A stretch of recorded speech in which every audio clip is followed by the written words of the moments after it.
les réactions qui se font dans les deux sens, les réactions chimiques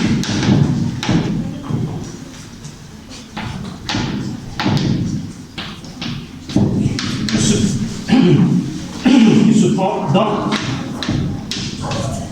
les deux sens.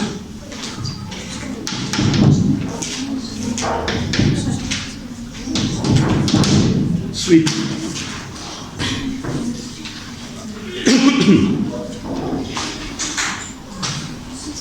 Qu'est-ce que nous avons traité dans cette première partie de cette leçon? D'abord, qui peut me donner ceux qui ont été présents ou ceux qui ont essayé de voir la leçon? Quels sont les éléments essentiels de la première partie? Et quelle est la question qu'on a posée afin de répondre à travers le contenu de cette leçon? Oui?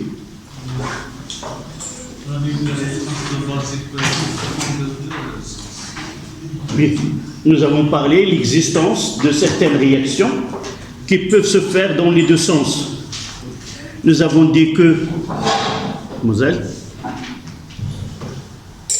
nous avons dit que ce qu'on savait avant que ce savant-là, que nous avons dit dans l'introduction, qui est Berthelot, avant que Berthelot a remarqué l'existence d'une réaction qui se fait dans le sens inverse, nous avons la certitude de dire que toutes les transformations se font dans un seul sens, c'est-à-dire, on savait, ou comme ça, par intuition, en mélangeant les réactifs, la transformation chimique s'effectue dans un seul sens et finira par un état final où les réactifs se sont épuisés. C'est-à-dire, soit l'un, soit des deux a été consommé totalement et nous avons un état final qui s'est déroulé dans un sens des réactifs vers les produits. Mais avec ce savant-là, avec cette remarque, elle a pu constater qu'une réaction qui avait l'habitude de la travailler en France se fait dans un sens, mais une fois qu'elle est en Égypte, dans ce lac, elle a constaté que le processus se fait dans le sens inverse. D'accord? Et par la suite, elle a pensé que des réactions peuvent se faire dans les deux sens. Évidemment, pour nous, on va essayer de dire pourquoi les réactions se font dans les deux sens, mais avant de parler des réactions qui se font dans les deux sens, on va parler des réactions qui sont limitées. Donc, pour qu'il se fait dans le sens inverse, elle doit être d'abord limitée. Comment peut-on définir qu'une réaction chimique est limitée? Nous avons un outil mathématique qui est le taux d'avancement. On a défini le taux d'avancement comme étant le rapport de l'avancement final et l'avancement maximum. L'avancement final, c'est quoi? Tout simplement, c'est une grandeur qui se détermine par une méthode expérimentale, par une expérience, et on doit arriver à déterminer la valeur de cette grandeur. Et nous avons dit que généralement, on ne peut pas déterminer la valeur de l'avancement d'une façon directe, mais par d'autres mesures. Soit mesurer la concentration finale, soit mesurer le volume d'un gaz à l'état final, ou la pression ou autre. À partir de ces grandeurs-là, on peut définir X final et par la suite atteindre ce taux d'avancement final. Donc n'oubliez jamais que X final, il est toujours relié à une expérience, à une mesure. Soit qu'on vous donne la valeur de la grandeur mesurée, soit qu'on vous donne une courbe sur laquelle on a une grandeur qui évolue avec le temps. Et sur cette courbe, on va essayer de voir que la grandeur là, elle tend vers une valeur qui est constante finale. Et à partir de là, on détermine ce X final. D'accord? Nous avons déjà traité deux cas. Rappelez-vous l'exercice de la conductance. Et de là, on a montré que la réaction, le taux d'avancement à partir de la conductance finale et la conductance maximale. Donc, pour nous, quel est l'objectif de cette leçon? D'abord, faire étudier les transformations chimiques que nous avons et essayer de connaître lesquelles sont limitées et lesquelles sont totales. Ceux qui sont limités, on va donner une explication simple pourquoi ces réactions sont limitées et par la suite, s'il est limité, quel est cet état final et comment on va l'appeler pour différencier de l'état final d'une transformation qui est totale. Et de là, on parle de l'état final lorsque la transformation est limitée, d'un état d'équilibre. D'accord? Un état d'équilibre dans lequel l'existence des espèces chimiques mises en jeu dans sa transformation. Jamais une espèce qui intervient dans sa transformation sera épuisée ou consommée totalement. Si A réagit avec B pour donner C et D, à l'état final, on trouvera A, B, C et D, mais avec des proportions différentes. Et notre deuxième étape, c'est comment déterminer la composition du système à l'état final ou à l'état d'équilibre. D'accord? Donc, c'est la deuxième étape, c'est de déterminer à partir d'une loi ou d'une relation mathématique. Et par la suite, comment peut-on influencer cet équilibre? Donc, c'est comme une balance. Comment peut-on influencer cette balance, cet équilibre entre l'état initial et l'état final? Et quels sont les facteurs qui peuvent influencer? Est-ce que ces transformations sont caractérisées par une constante donnée? Et comment peut-on attribuer cette constante dans un cas particulier à une espèce ou à un couple acido-basique? Je n'ai pas parlé dans cette introduction que toutes les notions qu'on va essayer d'utiliser pour suivre ces transformations limitées sont uniquement pour les transformations acido-basiques.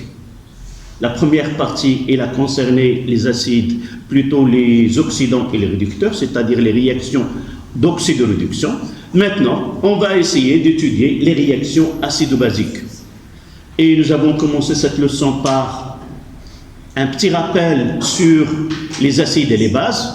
Et nous avons dit que les acides et les bases sont des espèces chimiques qui ont une propriété commune, ce qu'on appelle une fonction, c'est elle qui présume, si vous voulez, ou que résume l'activité chimique de ces produits-là.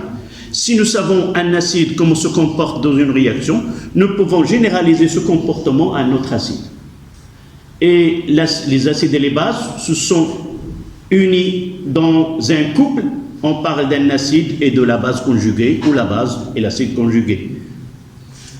La définition d'un acide, nous avons dit dans l'introduction, il y a 3 théories. Nous avons choisi la plus simple, celle de Bronsted, qui dit qu'une réaction acido-basique, c'est une réaction au cours de laquelle se produit un échange d'un proton H+, tout simplement.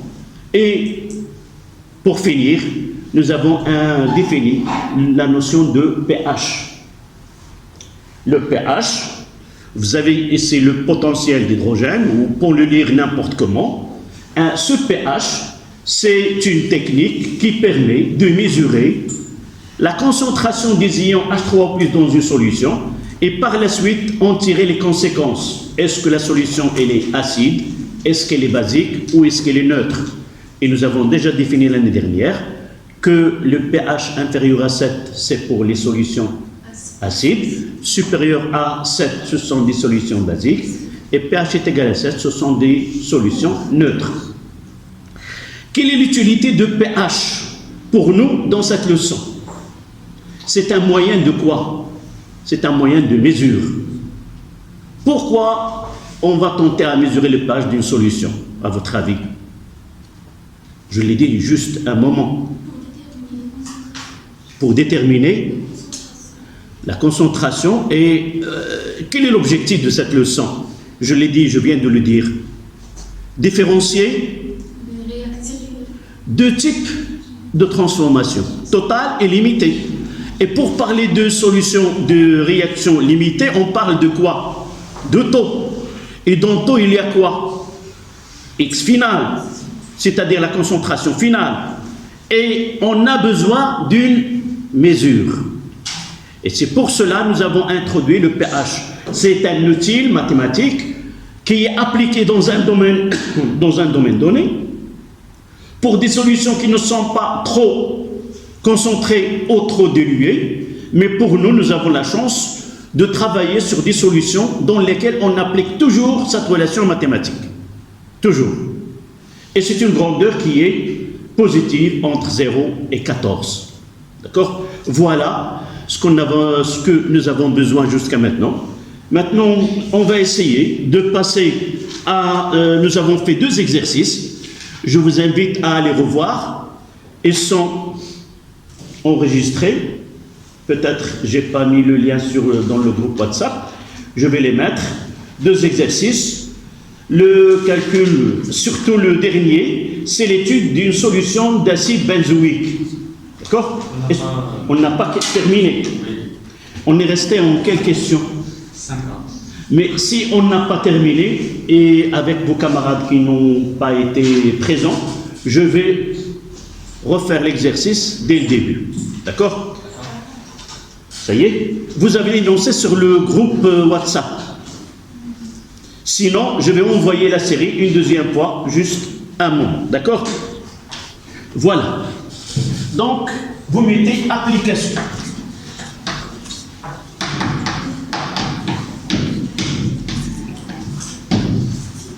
D'accord?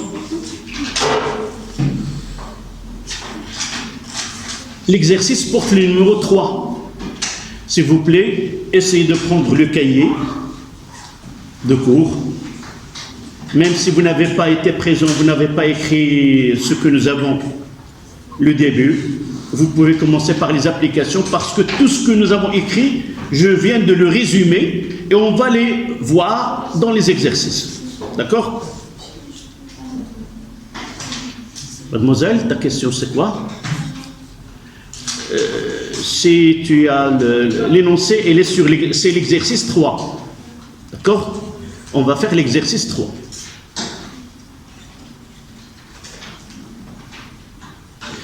Et à chaque question, je vais essayer de revoir la partie courte de ce qu'on me demande.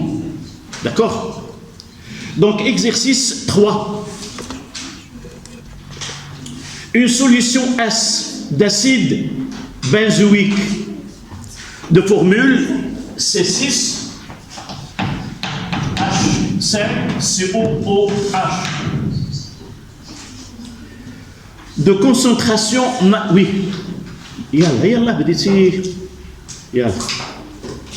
de concentration massique, je vais la noter CM, mais dans l'exercice elle a noté T. CM 1,22 g litre d'hydrogène. Et la mesure de pH a donné la valeur 3,1. D'accord? Premièrement, on va parler de couple acide-base.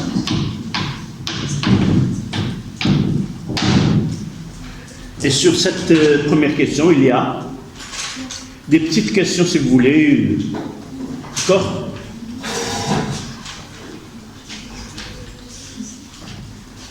Première question, on va la noter petit a. Rappelez la définition d'un couple acide-base. Rappelez la définition d'un couple. Si vous n'arrivez à... c'est difficile de travailler sur le portable, je vais essayer de lire les questions. Et... d'accord. Donc, premièrement, couple acide-base, petit a, rappelez la définition d'un couple acide-base.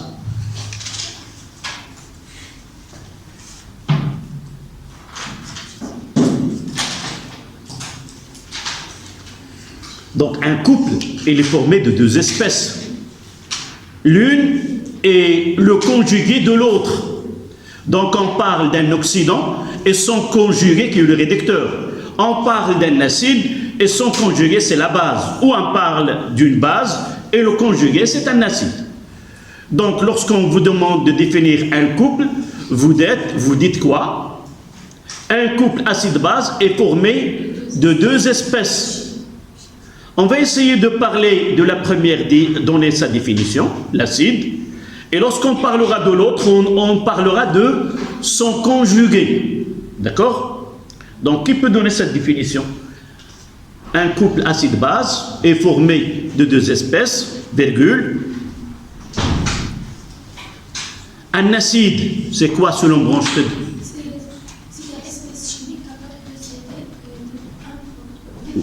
Oui, des protons H+, et est formé d'un acide, dans la définition, et une base, et sa conjuguée, qui est une base capable de capter. D'accord? Donc, vous notez, un couple acide-base,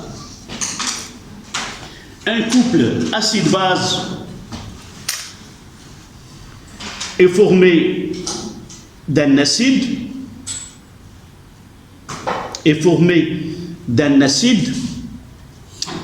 capable de céder un ou plusieurs protons H+, un couple acide-base est formé de deux espèces,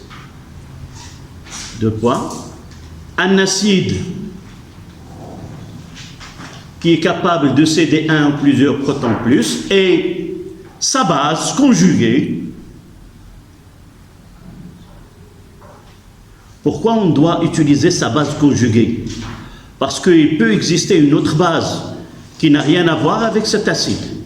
Un couple, c'est formé d'un acide de sa base conjuguée, c'est le résultat, cette base, est le résultat de la transformation au cours de laquelle cet acide va perdre un proton H+. Donc ils sont liés par une réaction chimique. Et sa base conjuguée, capable de capter un proton H+.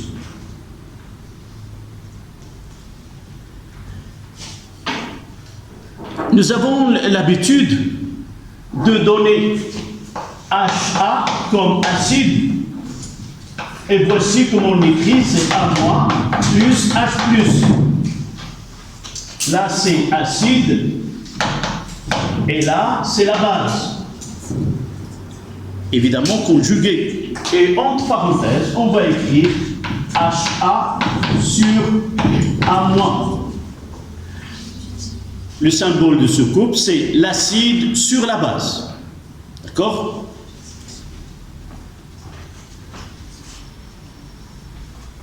Là, c'est la définition générale. D'abord, je vais revenir à ce type d'acide. Dans ce type d'acide, vous voyez que la terminaison, comme ça, on va retrouver plusieurs acides dans nos exercices qui se déterminent par ce qu'on appelle cette fonction acide. Ce sont les acides carboxyliques. Les acides carboxyliques, ce sont des espèces qui contiennent la fonction acide carboxylique qui est COOH. Nous avons déjà traité l'acide méthanoïque, OA, ça sera H. Là, l'acide benzoïque, le A, ça sera C6H5. Et cette écriture-là nous permet de donner l'expression ou la formule développée ou la semi-développée de la base conjuguée. Vous voyez, de là à là, on enlève un H+, et on met un signe moins. D'accord? La question B, c'est quoi? C'est donner la base conjuguée de l'acide benzoïque. On va l'écrire de la même manière. C'est-à-dire C6. C'est pas demander l'écriture de l'équation, mais uniquement on apprend comment déduire l'expression de la base conjuguée. S'il n'est pas demandé, on le fait dans une feuille de brouillon. D'accord?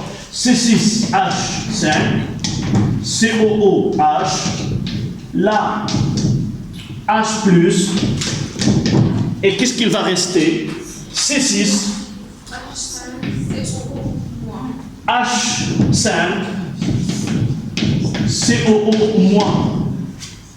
Et voilà la base que je gagne. Je peux mettre C6H5 COOH sur C6H5 COO-.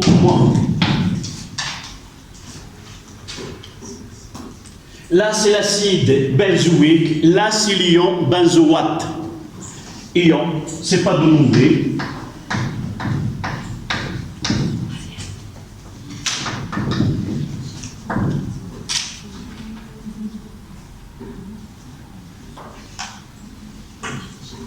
Acide éthanoïque, l'ion éthanoate. Acide méthanoïque, là-bas c'est méthanoate. Là, c'est ce moins COO-, ça donne ate. D'accord? La terminaison OAT, propanoate, éthanoate, et ainsi de suite. Ce n'est pas demandé ici. On va revoir ces acides vers la fin et on reprend comment nommer ces produits-là. Là, c'était la première question. La deuxième question, c'est concentration molaire volumique de la solution. Deuxièmement, concentration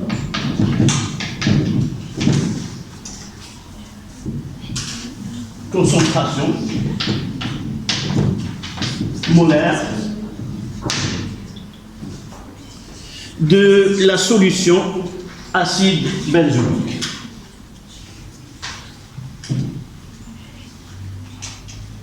Ce que nous avons étudié l'année dernière, deux types de concentration. Concentration molaire et son unité c'est mol par litre. Et la concentration massique c'est en grammes par litre. La différence entre les deux, c'est généralement dans les études académiques, on utilise l'unité, la solution molaire, et dans la pratique, généralement, on parle d'unité de la concentration massique. Par exemple, si vous faites un test de glycémie dans le sang, on vous donne le résultat en grammes par litre. Et tout le monde sait qu'un taux de glycémie qui est normal dans le sang est compris entre 0,8, je ne sais pas, ou 1,1 grammes par litre. Donc là, c'est une unité qui est pratique. Pour nous, l'unité que nous étudions, c'est en mol par litre. Mais ça n'empêche pas parfois d'utiliser cette unité qui est pratique et technique. Donc pour nous, on demande de déterminer la concentration molaire à partir de la concentration massique. Quelle est la relation entre les deux? Tout simplement, je vais écrire l'expression de la concentration molaire et l'expression de la concentration massique. Essayez de voir quel est le lien entre ces deux. D'accord? Rappelez-moi de la concentration molaire. C'est 100 mètres, rien du tout, en indice. C'est la quantité de matière de l'acide sur le volume de la solution, dans lequel on a dissous cette quantité de matière. Et je mettrai là C. Et la concentration massique, c'est M, c'est la masse dissoute de l'acide sur le volume de la solution. Le lien entre les deux, là c'est la quantité de matière et là c'est la masse. Nous savons que la quantité de matière peut s'exprimer en fonction de la masse. Donnez-moi cette relation. N est égal, c'est très bien, N de l'acide est égal à la masse de l'acide sur la masse molaire de l'acide. Et là, je peux mettre ici que N de l'acide est égal à la quantité de matière de l'acide fois la masse molaire. Et je vais la remplacer ici. Donc, Cm, c'est quoi? La masse, c'est la quantité de matière de l'acide sur le volume de la solution, fois la masse molaire. Et de là, je tire la relation entre les deux. C'est que la concentration massique est égale à la masse molaire fois la concentration molaire. Peut-être, il vaut mieux de commencer par la concentration et faire la relation, mais là, je dis que la concentration, c'est la concentration massique sur la masse molaire. Et je dois faire l'application numérique. D'accord? Nous avons déjà fait l'application numérique, où je le fais une deuxième fois. Donc c'est égal, la concentration massique c'est 1,22. Le calcul de la masse molaire nous a donné 122. Je vais l'écrire une deuxième fois. C'est le carbone, j'ai 6 carbones et l'autre c'est 7 fois 12. 6 carbones et 1 6, donc 7 fois 12. 5 hydrogènes et 1, ça fait 6 fois 1, plus 6, plus 2 oxygènes, et chacun a une masse de 16, plus 2 fois 16. Vous avez les masses molaires données dans l'exercice. Et ça a donné, c'est égal à 1,22 sur 122, et par la suite c'est égal, c'est 10 moins 2 mol litre moins 1. Voilà.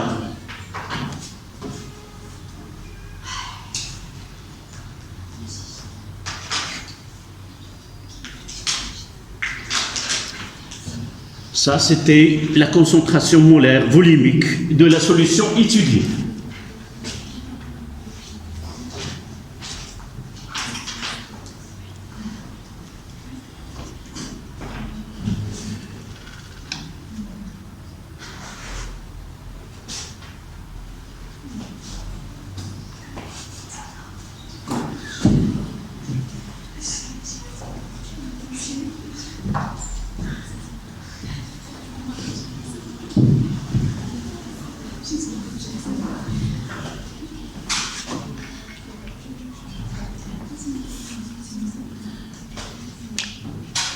Ça y est? S'il vous plaît, essayez d'écrire vite et comprendre lentement. Lorsqu'on discute, on aura le temps de discuter. Mais pour écrire, essayez de prendre peu de temps dans l'écriture. Parce que tu écris un peu long. Oui, oui, mais généralement, l'année prochaine, Inch'Allah, avec le baccalauréat, tu n'auras pas un prof devant toi qui va te demander est-ce que vous avez terminé ou non. Elle écrit, elle parle, et c'est à toi d'écrire ou de comprendre ce qu'il dit. D'accord? Il faut s'entraîner à écrire vite. D'accord? Donc la question 3. Taux d'avancement de la réaction.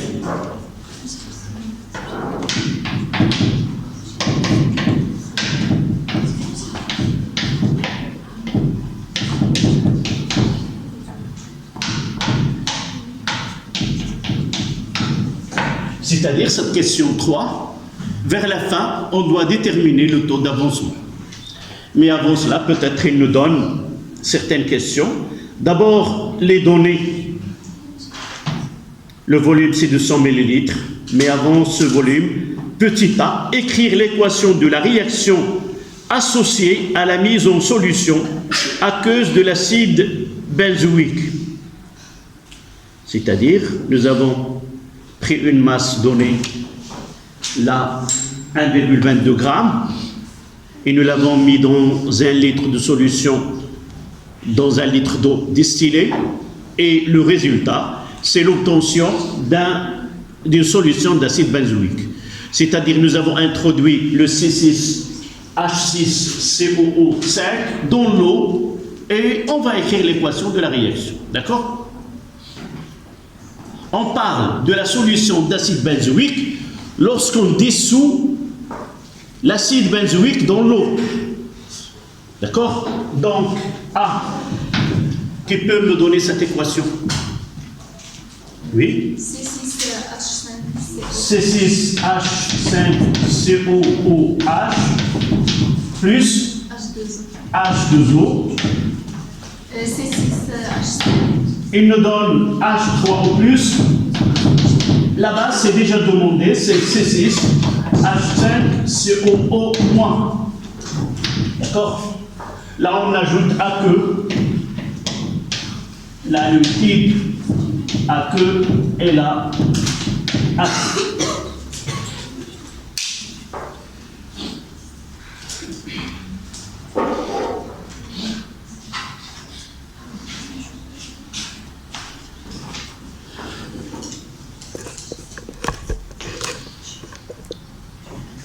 Vous voyez que nous avons utilisé un solide. Et là, on parle d'une aqueuse. On doit différencier entre, lorsqu'on fait introduire une espèce chimique dans l'eau, et nous l'avons déjà dit, qu'il y a deux processus qui se poursuivent. La première des choses, c'est quoi? C'est la solvatation de l'espèce chimique, c'est-à-dire elle passe de l'état solide à l'état aqueux, et par la suite, c'est la réaction, c'est la dissolution ou la dissociation de ces molécules. D'accord? Il faut différencier entre l'espèce devient soluble dans le solvant, et la deuxième étape, est-ce que après avoir solvaté cette espèce, est-ce que le solvant arrive à dissocier totalement ces espèces chimiques? Et c'est pour cela que nous avons déjà parlé de ce qu'on appelle la concentration introduite, ensultée. C'est-à-dire on introduit une quantité de matière, mais a priori, on sait pas si toutes les molécules introduites sont totalement dissociées ou une partie de ces molécules-là reste sous forme aqueuse dans le solvant. D'accord? Lorsqu'on fait dissoudre un solide et il est dissous totalement, une fois qu'il est dissous, il devient aqueux, et ce aqueux-là, juste après, là, c'est un processus que nous le faisons pour simplifier la compréhension de ce qui se passe dans la solution. Mais généralement, chaque molécule entre dans l'eau, le processus se fait de façon continue. D'abord, on ne va pas voir le solide dans la solution, dans certaines conditions. Il ne faut pas ajouter trop de solide dans l'eau pour qu'il ne reste pas au fond de récipient. Et juste après, il se produit ce qu'on va étudier ici. Passer de l'état solide à l'état aqueux, nous ne l'avons pas schématisé. Mais là, toutes les molécules sont dans la solution. Par exemple, je n'ai pas ici l'acide benzoïque. Là, lorsque j'ai dissous l'acide benzoïque, j'arrive pas à connaître vraiment est-ce que toutes les molécules se sont dissociées ou non. Il faut passer à quoi? Il faut passer à une étude expérimentale, à une mesure. C'est le pH qui a été donné ici. D'accord? Donc il faut faire cette différence-là. Une petite remarque, j'ai mis une interrogation sur cette flèche-là. Pourquoi?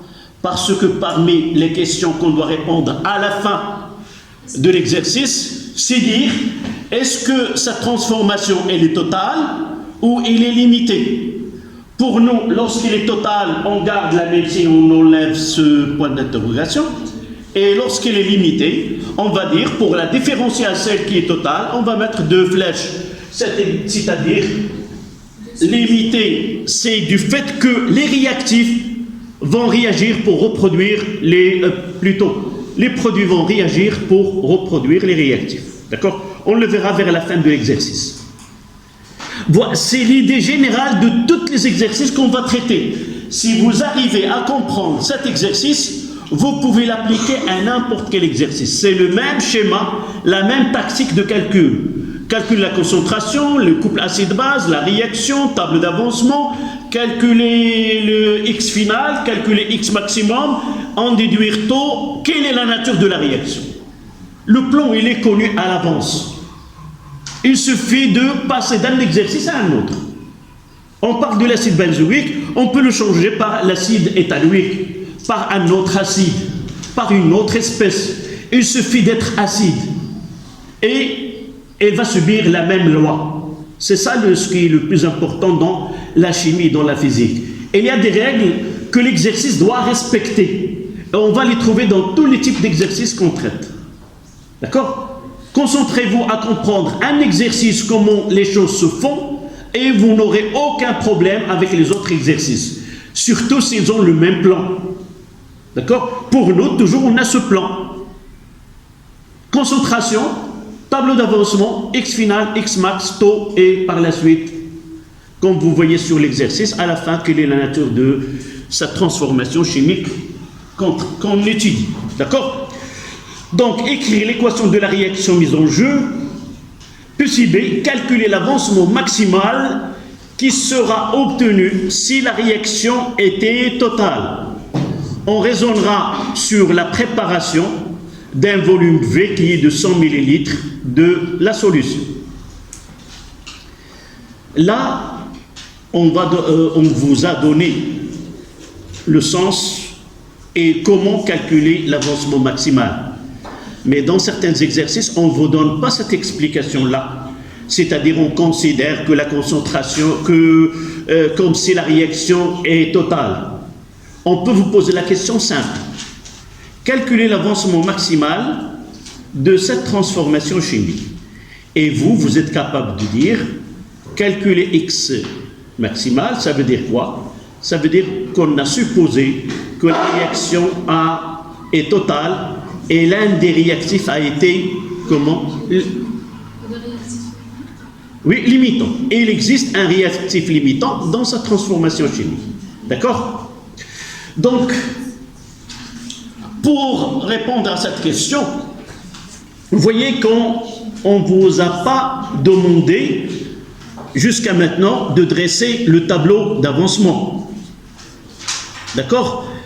Donc, généralement, lorsqu'on parle dans un exercice de taux, c'est-à-dire X final, X max, on est obligé de dresser le tableau d'avancement de cette transformation chimique. Donc là, je vais mettre B et j'ajouterai sur là un tableau d'avancement. D'accord? Vous faites en même temps que moi.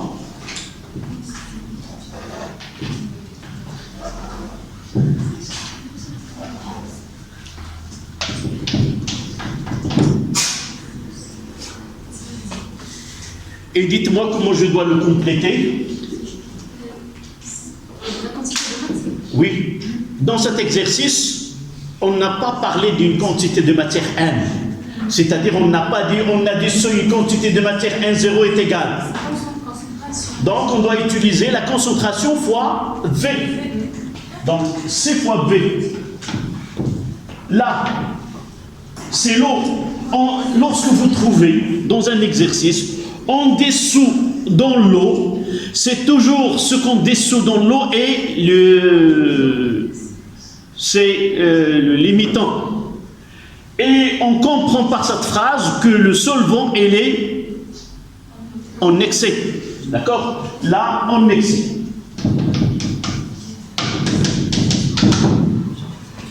Donc là, c'est 0, 0. C fois B moins X, la X et la X. C fait B moins X final, X final, X final. Et là, c'est moins XM, XM et XM. Mais, si vous avez l'habitude de dresser le tableau et vous êtes capable de voir devant vous le tableau d'avancement, ce n'est pas obligatoire de le dresser. Par exemple, je peux dire que là, les coefficients sont égaux à A, et puisqu'on dissout l'acide dans l'eau, donc le réactif limitant c'est C6H6OOH, et par la suite je mettrai CV moins XM est égal à 0. D'accord? Mais il vaut mieux de le faire et de le... Peut-être on aura besoin par la suite vers la fin. Et vous allez voir que on aura besoin de ce tableau.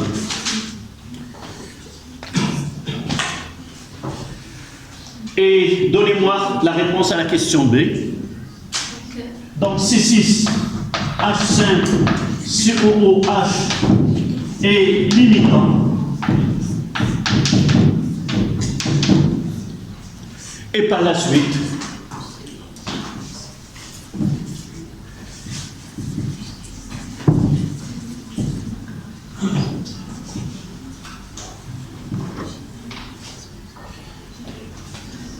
Xm, CV.xm est égal à 0, donc Xm est égal à C fois V.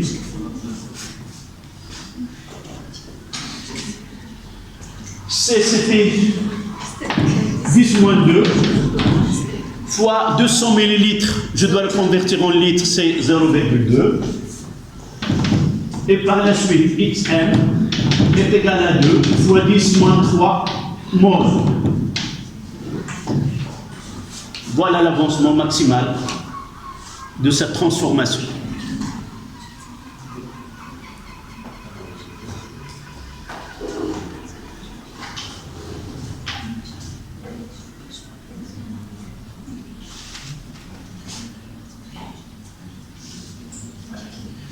Donc là, si la transformation était totale, alors l'avancement, ça sera 2 10 moins 3 mol. La question suivante, c'est la question C. On demande l'avancement final. S'il vous plaît. L'avancement final, je reviens, c'est pour cela, il vaut mieux d'avoir devant nous le tableau d'avancement. Et je vois la connaissance de X final revient soit à la quantité de matière, l'état final de C6H6OH, soit à la quantité de matière de H3O+, soit la quantité de matière de ion benzoate. Et je n'oublie pas que X final, elle est définie à partir d'une mesure. Et je dois revenir au texte et voir quelle est la mesure que nous avons ici. Dans cet exercice, nous avons la mesure de pH.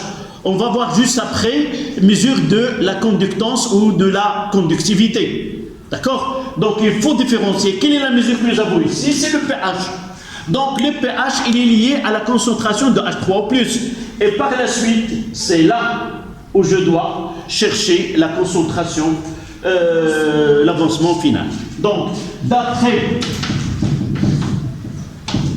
le tableau d'avancement, la concentration finale de H3 est égale à X final sur le volume V. Toujours, X final, ça passe par le tableau d'avancement. Si le pH est donné, ça passe par la concentration de H3O+. D'accord? Et de là, je peux tirer que X final est égal à V fois la concentration de H3O+ final, qui est égal à V fois 10 à la puissance moins pH.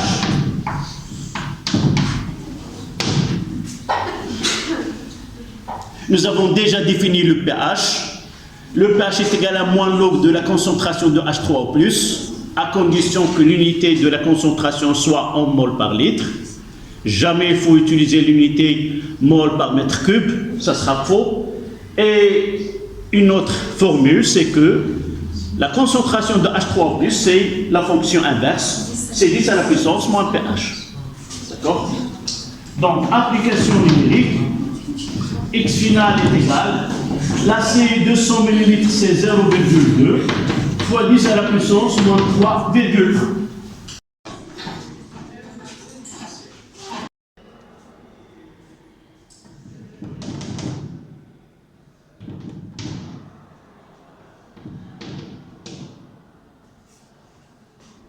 Deux fois 10 à la puissance moins 3,1 et ça donne 1, c'est 0,08. Ça veut dire que là,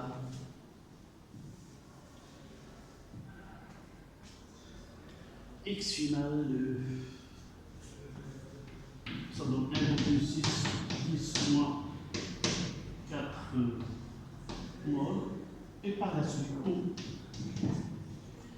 1,8 10 moins 4 sur 2 de 10 moins 3, et ça donne 0,08. Donc tout est égal à 8%.